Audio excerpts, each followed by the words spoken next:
Shalom buat kita semuanya, selamat hari Minggu. Pada kesempatan ini saya mau sampaikan pesan Tuhan.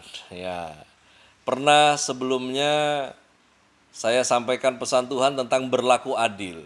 Nah, berlaku adil di sana berbicara seputar apa yang Tuhan mau untuk Anda dan saya eh, lakukan di hadapan Tuhan, yaitu tentang berlaku adil. Karena ada banyak hal yang dia perintah kepada orang percaya, namun hanya satu yang dia tuntut pada orang percaya.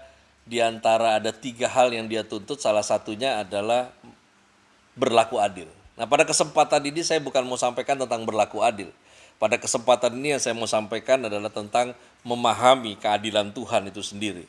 Karena dalam situasi yang lumayan berkepanjangan, 1 tahun lebih sekian bulan, yang mana masing-masing orang itu kita menghadapi situasi yang sama dengan keadaan yang berbeda masing-masing, ya. Ada yang bilang enak saja mengikuti segala hal yang masuk dalam protokol kalau kamunya prepare. Tapi kalau kitanya nggak siap, maka ya omong kosong semuanya. Nah, ada beberapa hal yang kemudian akan terjadi sesuai dengan kondisi yang terjadi di lapangan. Dari bicara harga, bicara tentang kebutuhan. Kemarin ini sebulan sebelum, ya, kalau saya nggak keliru bulan bulan Mei atau bulan Mei itu saya ada ke Bandung. Di sana ada lihat alat untuk fogging elektrik, ya, untuk desinfektan. Saya lihat itu di leaders chapternya Bible Talk yang di Bandung digunakan di restorannya. Lihat alatnya compact, lalu kemudian saya coba iseng cek harganya di online.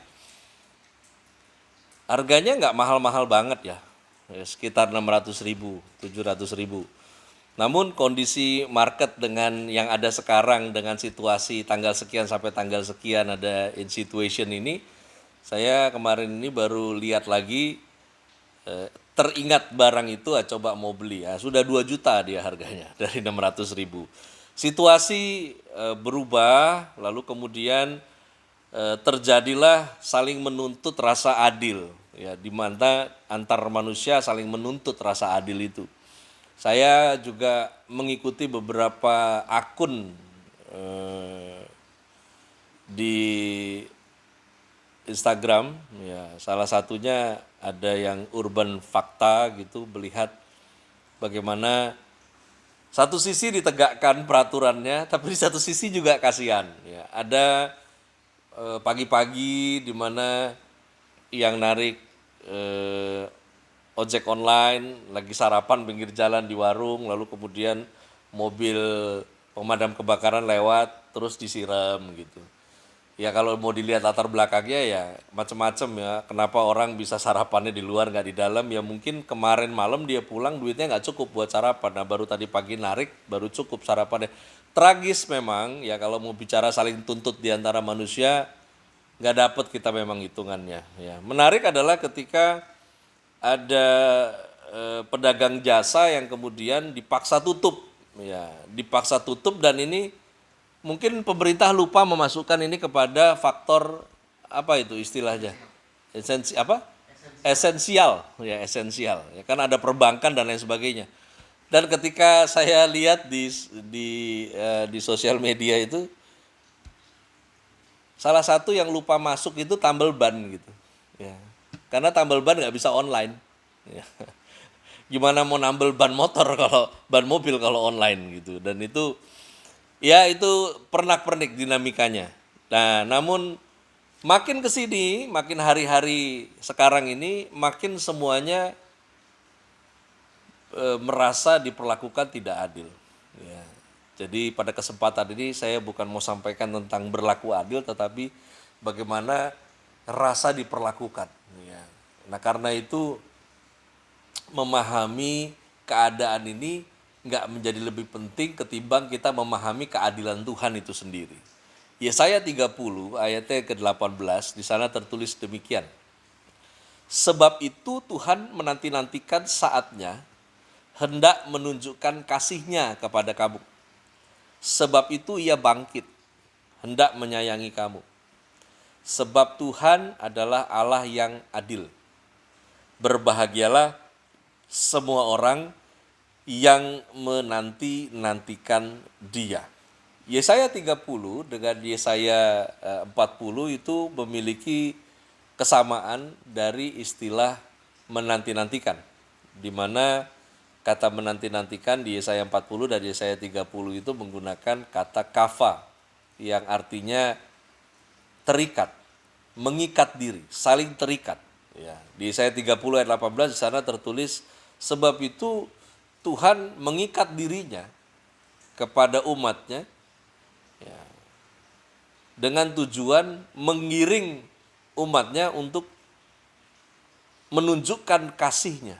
Ya, di mana Tuhan melakukan terobosan untuk menyayangi umatnya, yang mana itu semuanya terjadi karena Allah yang adil.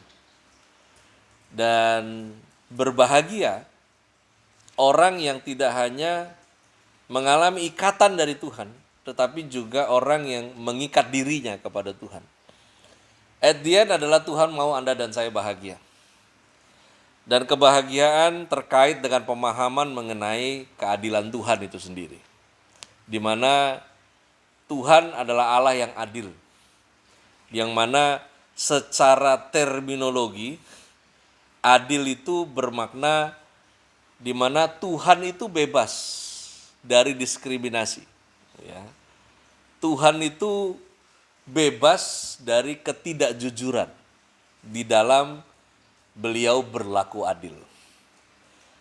Tuhan itu bebas dari diskriminasi, bebas dari ketidakjujuran, yang mana pribadi Allah yang adil itu selalu bersikap imparsial, yang mana suatu sikap imparsial itu tidak memihak kepada yang lain, kecuali kepada kebenaran dan tujuannya yang mulia. Bahkan pribadi yang adil, Allah yang bersikap imparsial itu tidak berpihak kepada kenyataan. Karena sesungguhnya kenyataan itu berbeda dengan kebenaran. Karena enggak semua yang kelihatan nyata itu benar. Ya. Nah, bahkan pribadi Allah yang adil itu bersikap imparsial bukan hanya berpihak kepada kebenaran dan tujuannya yang mulia, namun juga Beliau tidak berpihak karena faktor hubungan atau perlakuan. Ya. Di mana seseorang memperlakukan Tuhan, menganggap dirinya memperlakukan Tuhan lebih dari orang lain memperlakukan Tuhan, membuat dia spesial, itu Allah bersikap imparsial terhadap hal itu. Ya, itu enggak ngefek karena memang kasih dan setianya tidak dipengaruhi oleh kelakuan Anda dan saya. Nah, bebas dari diskriminasi, bebas dari ketidakjujuran, itu masuk dalam kategori penilaiannya Tuhan. Di mana penilaian Tuhan itu berisi kesaksian dan keputusan hukum yang berdasar pada kebenaran yang dibungkus oleh kasih karunia. Kenapa? Karena Anda dan saya nggak bisa mengejar kebenaran mutlak menjadi benar. Sendirinya Anda dan saya benar, makanya ada bungkus kasih karunia di situ. Nah, masing-masing kita berada pada upaya ya, mengejar yang mana di sini bukan tentang menjadi selamat, tetapi tetap mengerjakan keselamatan itu. Nah, Tuhan adalah Allah yang adil. Terminologis yang kedua adalah di mana Allah adalah pribadi yang membuat penilaian objektif, penilaian kritis kepada siapapun. Namun, penilaiannya yang objektif dan kritis kepada siapapun, tetap Allah membuka diri untuk menerima ciptaannya dengan bijaksana. Ya. Memandang kelemahan dan sisi-sisi negatif mereka, Anda dan saya. Menarik, Jemaat yang dikasihi Tuhan, begini. Tuhan itu nggak pernah bicara langsung kepada Yusuf. Ya. Seperti Tuhan berbicara kepada ayahnya Yusuf, kepada kakeknya, bahkan kepada kakek buyutnya. Kepada Yusuf, Tuhan hanya berbicara melalui mimpi-mimpi. Namun tangan Tuhan yang tak terlihat itu bekerja nyata dalam perjalanan hidup Yusuf. Ada penolakan ya dari saudara-saudaranya. Mungkin kalau tahun itu udah ada lagu yang diciptain sekarang, tapi saya nggak yakin si Yusuf akan nyanyikan lagu itu ya. Kalau sekarang ini saking orang udah, kalau bahasa Jawa bilang udah jeludreknya itu sampai lagunya juga dibuat ya. Lu ngomongin gue bodoh amat gitu ya. Ini Yusuf ini berada pada situasi begitu gitu ya. Penolakan, karena Anda ditolak masyarakat dengan ditolak keluarga itu dua hal yang berbeda rasa sakitnya. Lalu kemudian fitnah, Yusuf ngalami penjara. Ini masa-masa sulit bagi Yusuf. Sementara dari angle-nya Yusuf, ya kita mencoba untuk dari angle-nya Yusuf. Ini orang kan nggak bikin aneh-aneh juga, gitu. Ya. Dia asli lah nggak bikin aneh-aneh. Ya, Anda bisa carilah narasi di Alkitab yang Yusuf bikin aneh-aneh, nggak ada. Ya. Yang ada ya diperlakukan spesial oleh ayahnya sehingga saudara-saudaranya jadi iri dan kemudian terjadilah bentrokan itu di lapangan. Ya. Dan dalam perjalanannya rupanya yang kelihatan baik-baik saja juga menurut kita secara narasi butuh diproses. Ya. Namun penyertaan Tuhan itu nyata. Ya. Akhirnya dari proses penolakan, fitnah, penjara, ya, akhirnya menjadi pemegang kuasa kedua di Mesir. Narasi yang seharusnya dari kisah Yusuf ini menjadikan Anda dan saya sadar bahwa semua hanya kehendak Tuhan yang jadi. Anda mau ikut atau tidak, yang jelas Tuhan tidak pernah tertidur ketika Anda dan saya menghadapi situasi. Gusti boten sare katanya. Nah, yang pertama saya mau sampaikan, ya ada dua hal saja pada kesempatan ini. Ya, nggak berat-berat, karena memang memahami keadilan Allah bukan sesuatu yang ringan. Makanya poinnya dua saja saya mau sampaikan. Ya. Yang pertama, untuk memahami keadilan Tuhan, mari fokus pada Tuhan bukan fokus pada keadaan. Roma 9 ayat 14 sampai 15 di sana tertulis demikian. Apakah yang hendak kita katakan? Apakah Allah tidak adil? Mustahil.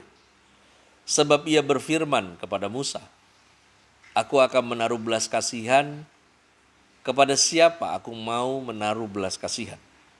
Dan aku akan bermurah hati kepada siapa aku mau bermurah hati. Wow, saya highlight ya. Yang pertama, apakah Allah tidak adil? Ya, mustahil Allah tidak adil. Lalu kemudian saya highlight kepada siapa aku mau. Wow.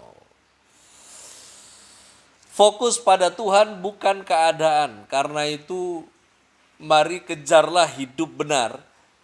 Bukan sibuk mengejar cari pembenaran dalam hidup ini. Ya. Makanya saya tulis fokusnya pada Tuhan bukan keadaan. Kalau fokusnya pada keadaan, Anda dan saya kejar pembenaran. Kalau fokusnya pada Tuhan, Anda dan saya akan mengejar hidup benar. Kenyataan bukan ukuran kebenaran. Karena itu, keadaan Anda dan saya bukan data mutlak tentang kebenaran keberadaan dirimu. Karena itu, buat jauh-jauh tentang mencurigai Tuhan atas keadaan yang terjadi dalam hidup Anda dan saya pada masa ini. Ya. Karena untuk memahami keadilannya, terlebih dahulu kita harus mengakui kedaulatannya. Ya.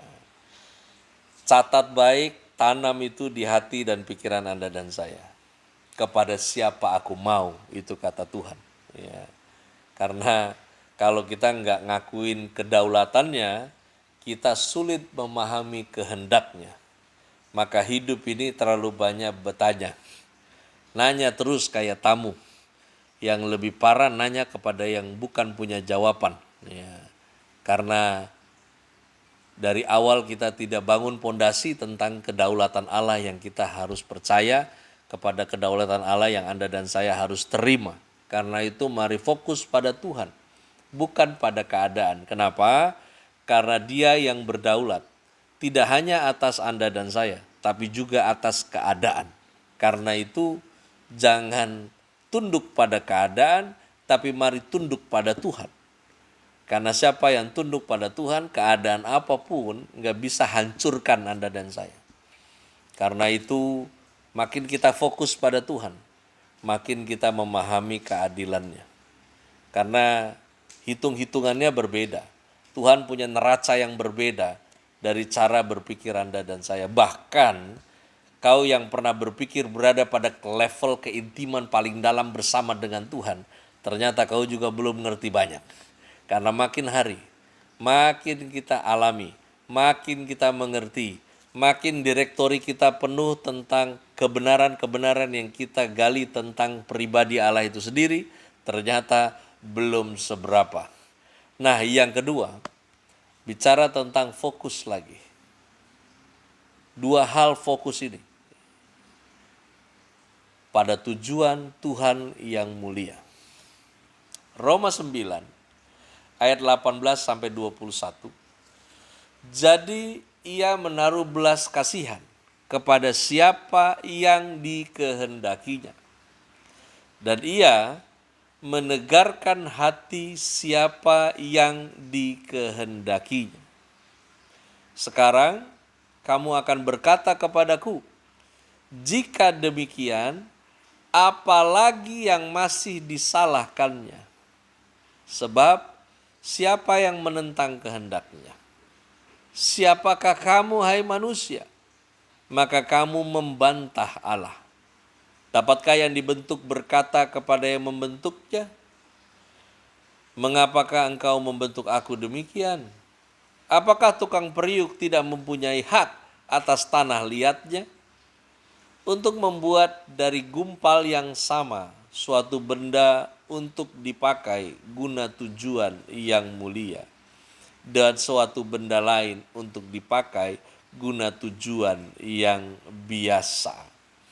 Mari mulai sekarang fokus pada tujuan Tuhan yang mulia, karena tidak ada tujuan Tuhan yang tidak mulia. Ya.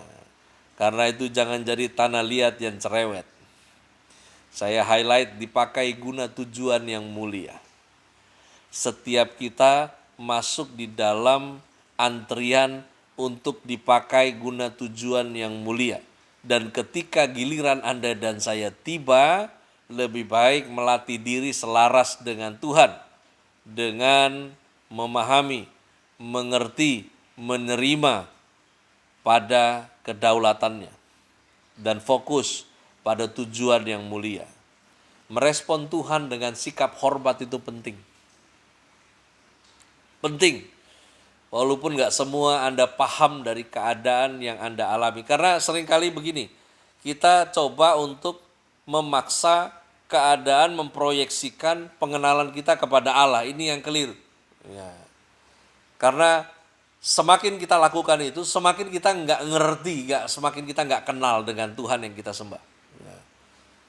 Tuhan bilangnya begini, keadaan faktanya begitu. Karena kalau lalu kemudian kita putar balik lagi, faktanya begini, Tuhan bagaimana sih? Ya.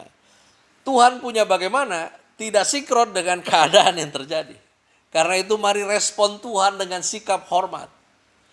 Salah satu sikap hormat adalah tekun memelihara apa yang Tuhan sudah tetapkan. Nah, ketetapan Tuhan inilah yang harusnya Anda dan saya pelihara. Bersikap benar ketika situasinya tidak mendukung. Ya. Tetap mempercayai Tuhan pada fakta di mana situasinya tidak mendukung. Ya. Bahkan ketika seolah Anda dan saya sudah memiliki pencerahan tentang segala hal busuk yang terjadi di sekeliling kita, dan kemudian kita mempercayakan Tuhan ada di mana, Tuhan itu ada. Hanya saja Anda dan saya tidak bisa memaksa sinkronize antara apa fakta di lapangan yang Anda dan saya temukan, apa yang Anda dan saya sedang alami. Lalu kemudian itu mutlak menjadi sebuah pengenalan kita akan Allah. Itu bukan hitungan yang paling benar. Dan siapa yang mencoba perhitungan itu, iblis akan pakai cara itu untuk membuat Anda dan saya menjadi jauh hubungan dengan Tuhan. Karena jebakan ini adalah jebakan yang paling klasik yang mengganggu orang percaya. Di mana keadaan, situasi, lalu kemudian orang-orang yang ada di sekitar kita, lalu kemudian coba dikaitkan dengan Tuhan. Ingat, Tuhan berdaulat. Tuhan gak terkait dengan ini. Tuhan menyertai Anda dengan kedaulatannya. Bukan karena faktor eksidensial. Karena situasinya, lalu kemudian Tuhan muncul di situ. Nggak begitu. Ketika Anda dan saya mau rela. Rela di sini adalah tentang tekun memelihara apa yang Tuhan tetapkan untuk Anda dan saya lakukan. Ketika Anda dan saya rela, mata rohanimu akan melihat, jiwamu akan tenang. Ada banyak narasi di dalam Alkitab yang membuat orang yang tidak fokus pada tujuan Allah yang mulia, yang mana orang tersebut tidak menerima tentang kedaulatan Tuhan, akan melihat narasi-narasi dari para tokoh Alkitab itu tidak masuk akal. Abraham itu memisahkan diri dari Lot yang duniawi. Bagus toh datanya. Abraham memisahkan diri dari Lot yang duniawi, lalu kemudian kemana Abraham ada, lahan yang dia kelola diberkati Tuhan. Nah, itu narasi masih normal-normal buat Anda dan saya. Walaupun ketika dia memisahkan diri dari Lot agak kurang normal metodenya. Kenapa? Karena harusnya yang tua yang milih, bukan yang muda yang milih. Karena Lot ini kan keponakan. Tapi ya sudahlah. Abraham di situ mulai paham tentang yang namanya penyertaan Tuhan. Makanya dia sampaikan kepada keponakannya, kau saja yang pilih. Ya, kalau kau pilih kanan aku ambil kiri, aku ambil kiri aku ambil kanan katanya. Ambil aja, karena mau yang manapun jatuh undian kepadaku, tanah itu pasti subur kalau Tuhan menyertai. Itu ada dalam konsep Abraham. Ya, Abraham memisahkan diri dari Lot yang duniawi. Dia memilih bersandar pada Tuhan. Nah, Ishak, kasusnya adalah Ishak harus berpisah dengan Ismail yang kedagingan. Ya, situasi dari narasi Ishak dan Ismail kita tahu di Alkitab. Ya. Kemudian hal-hal baik pun terjadi. Lalu kemudian Yakub yang memisahkan diri dari Esau. Ya. Ini memisahkan diri bukan sekedar takut, tapi karena memang saya bisa memahami dari kejadian Ishak dan Yakub dan Esau, ya, yang mana seorang ibu itu tahu betul mana anak yang bisa diandalkan. Ya. Secara urutan yang harusnya bisa diandalkan Esau, tapi Esau tidak bisa diandalkan karena memang punya nafsu yang rendah, Alkitab bilang. Bagaimana jadinya warisan dari seorang ayah bisa dikelola dengan baik kalau itu jatuhnya ke Esau. Makanya ibunya buat. Tapi tindakan ibunya ini juga seolah mau membantu Tuhan. Ya, yang akhirnya bikin kerutan yang cukup panjang sekian belas tahun. Ya, dia harus sembunyi dan lain sebagainya. Nah, ada Yusuf yang menjaga dirinya tetap kudus di hadapan Tuhan. Tapi ya juga apes juga. Ya. Kalau Anda mau hitung narasi di sini, adil nggak adil dari cara pandang dunia yang nggak dapet. Ya. Kalau tadi bicara Ishak, bicara Abraham, ya bikinnya A, dapatnya A. Ya kalau ini kan lain lagi, ada prosesnya lagi. Kalau kasusnya Yusuf, ya. bikin baik, penjara juga. Tapi ya akhirnya jadi orang kedua. Nah seru saudara, sementara itu ada narasi di Alkitab tentang Yehuda. Ya. Anda pernah dengar tentang Yehuda? Yehuda itu berzina dengan Tamar yang adalah menantunya sendiri. Wah, dalam budaya timur yang model begini nih rusak ini. Ya. Nah, uniknya adalah Yehuda yang kacau ini, yang berzina dengan Tamar menantunya, namun Yehuda tidak dipisahkan Tuhan dari 12 suku Israel. Yehuda itu tetap ada. Ya. Nah, yang lebih serunya lagi, malah keturunan daripada Yehuda itu menjadi garis penurunnya keturunan Mesias. Anda masih ingat namanya? Peres namanya. Ya. Yehuda tiduri menantunya namanya Tamar, punya anak nama Peres. Dari Peres itu kalau lihat jalurnya nanti sampai ke Mesias. Ya. Dalam hal ini, siapa yang mau mengkritik Allah? Kamu mau kritik Tuhan? Anda mau kritik Tuhan dalam situasi ini nggak bisa. Ya. Kisah-kisah narasi ini menunjukkan bahwa Allah berdaulat. Karena itu, mari selaras dengan Tuhan. Yesaya 40 ayat 29 sampai 31 di sana tertulis, dia memberi kekuatan kepada yang lelah dan menambah semangat kepada yang tiada berdaya. Orang-orang muda menjadi lelah dan lesu dan teruna-teruna jatuh tersandung. Tetapi orang-orang yang menanti-nantikan Tuhan mendapat kekuatan baru. Mereka seumpama raja wali yang naik terbang dengan kekuatan sayapnya. Mereka berlari dan tidak menjadi lesu. Mereka berjalan dan tidak menjadi lelah. Kata yang sama dari Yesaya 30 tadi terulang kembali. Menanti-nantikan Tuhan. Orang-orang yang terikat dengan Tuhan akan dapat kekuatan yang selalu diperbaharui. Kenapa kekuatan yang selalu baru? Karena keadaan yang ada ini pasti akan lewat dan keadaan yang baru akan mampir dalam hidup Anda dan saya. Seringkali saya ulang bilang, badai pasti berlalu, tapi badai baru pasti datang lagi. Dan Tuhan janji, Dia akan buat Anda dan saya punya kekuatan yang baru kalau kamu mau terikat dengan Tuhan. Karena itu, mari punya fokus yang benar. Jangan terikat pada situasinya, pada orang-orang yang ada di sekitarmu, terikat dengan Tuhan. Dan kau akan dapat kekuatan yang baru. Karena jawaban dari apa yang sebenarnya sedang berlangsung, itu nggak penting. Tapi makin paham tentang maunya Tuhan, itu yang penting. Karena sesungguhnya kita memahami keadilan Tuhan merupakan salah satu jalan untuk menjadi yang dipercaya Tuhan. Ujung dari semuanya ini, ingat, sang penjunan mengambil segumpal tanah liat, membentuknya untuk tujuan yang mulia. Oleh karena itu, memahami keadilan Tuhan merupakan salah satu jalan untuk Anda dan saya menjadi orang-orang yang bukan sekedar percaya Tuhan, tapi jadi orang-orang yang bisa dipercaya Tuhan. Itulah reputasi sorgawi. Karena dengan reputasi yang demikian, kita akan memiliki otoritas untuk berbagi. Kita akan memiliki otoritas untuk menyampaikan nilai-nilai kerajaan sorga dan kebenaran firman Tuhan kepada orang lain. Tanpa itu, tanpa reputasi sorgawi, kebaikan apapun yang kita bagi dan kesaksian apapun yang kita sampaikan hanya akan menguap di udara. Karena memahami keadilan Tuhan itu menjadikan Anda dan saya selaras dengan pribadinya, sekaligus menjadi bagian dari tujuannya yang mulia.